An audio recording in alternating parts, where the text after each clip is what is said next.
धावाधाव करी, जव तो काळ आहे दुरी. गुरुचरित्राकारही हाच संदेश देतात. जो वरी आहे दृढ शरीर, परमार्था मागे रहाटावे. गुरुचरित्रातील 12व्या अध्यायात श्री नृसिंह सरस्वती महाराजांना आई जेव्हा म्हणते, तू लग्न करावेस व तो आनंद सोहळा भोगावा अशी इच्छा आहे, तेव्हा ते म्हणाले, आई, वैराग्य स्त्रीबरोबर आमचे लग्न केव्हाच झालेले आहे. आई, आयुष्यात काही पुण्य कमवायचे हेच तर वय आहे. पुढे वृद्धपणी परमार्थ करू असे म्हणणे खोटे आहे. मग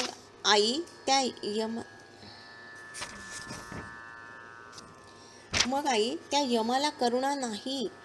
जो असेल यमाचा इष्ट, त्यानेच धरावा असला हट्ट.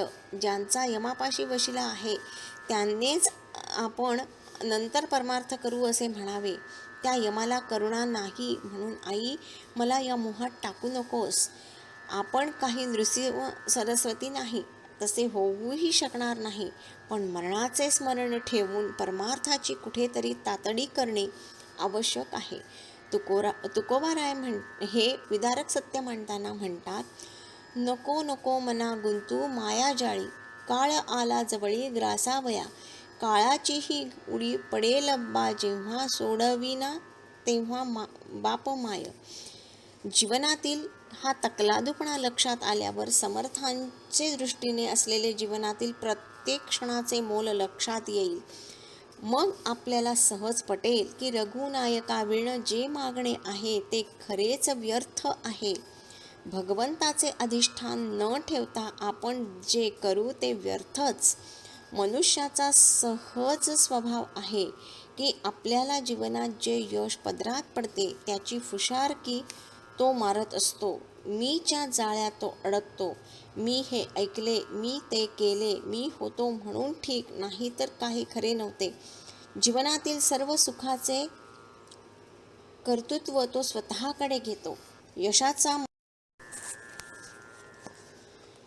यशाचा मान स्वतःकडे घेतो व जेव्हा अपयश येते, दुःख वाट्याला येते, तेव्हा या अपयशाचे खापर तो दुसऱ्यावर फोडून मोकळा होतो. खापर फोडायला कोणी सापडलेच नाही तर देव आहेच. तो विना तक्रार सर्वांच्या दुःखाचे अपयशाचे खापर आपल्या माथी घेतो. म्हणून आपणही सुख देताना बघवले नाही म्हणून मोकळे होतो. या ठिकाणी एक प्रश्न अनुत्तरित राहतो की सुख मी आणू शकतो हे खरे मानले म्हणजे मी सुख आणू शकतो हे स्वीकारले तर माझ्या जीवनात केव्हाही दुःख यायला नको आहे. कारण दुःखाला कोणी निमंत्रण पाठवून बोलवित नाही. विना निमंत्रण दुःख येते, बराच काळ पाहुणचार घेते व विना परवानगी जाते सुद्धा. मग या सुखदुःखाचा नियंत्रक कुणीतरी असला पाहिजे व तो दुसरा तिसरा कोणी नसून भगवंत असतो.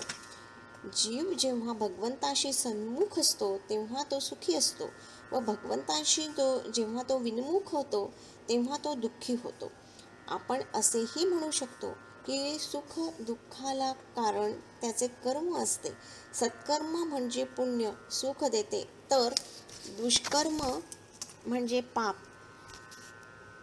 पण नक्की काय घडते तर सत्कर्म म्हणजे पुण्यकर्म जीवाला ईश्वराभिमुख करते म्हणून सुख, तर पापकर्म ईश्वरापासून विन्मुख करते म्हणून दुःख. ज्याप्रमाणे प्रकाश व अंधार दोन्हीला एक सूर्यच कारण असतो, सूर्याचे असणे म्हणजे प्रकाश तर नसणे म्हणजे अंधार, तसे आपल्या हृदयात श्रीराम विराजमान होणे म्हणजे सुख, तर हृदयासनावर रामाऐवजी काम विराजमान होणे म्हणजे दुःख. आपल्या पूर्व पुण्यकर्मामुळे आपल्या पदरात यश पडत असते. त्याचे श्रेय रामकर्ता म्हणून भगवंताला देण्याऐवजी आपण ते आपल्याकडेच घेतो व अहंकार पापणीने डंख केल्याचा अनुभव घेतो. अहंकाराला समर्थ पापिणी म्हणत आहेत. संत असल्यामुळे फार मृदू भाषा वापरली आहे.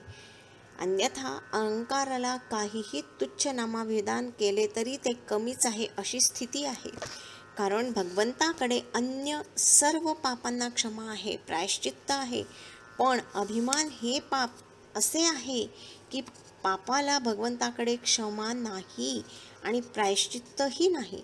स्वतःचा जीव घेण्यासाठी आलेल्या पुतनेचा अपराध भगवंत क्षमा करून कैवल्य पद देऊ शकतात. पण कंस आणि रावण यांचा अहंकार नष्ट होईपर्यंत संघर्ष चालूच असतो. आपण भगवंताच्या नामाचा जेव्हा आधार घेतो तेव्हा हळूहळू निष्काम होत जातो, इतके की आपल्या स्वार्थासाठी भगवंताला शिणवावे असे मुळीच वाटत नाही. संत दामाजींनी दुष्काळात गोरगरीब जेव्हा उपासमारीने मरू लागले तेव्हा धान्याची कोठारे लुटली.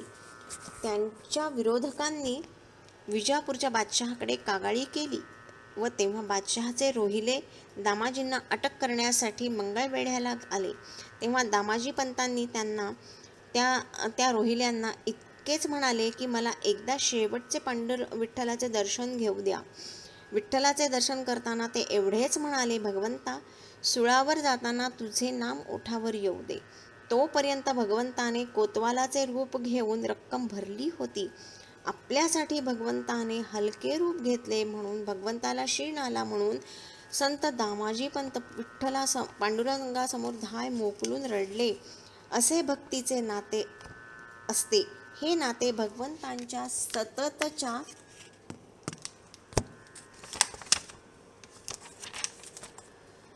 नामसंधानातून निर्माण होते. म्हणून समर्थांचा आग्रह नाम घेण्याबाबत आहे. रिकामा अर्ध घडी राहू नको लटिका, हा संसार वाया वेरछार हरिविण. हा ज्ञानेशांचा भाव आहे. पुढे समर्थ हळुवार झाले आहे. हल्लीच्या तरुण पिढीला अनुभवातून केलेला उपदेश आवडत नाही. वडीलधाऱ्या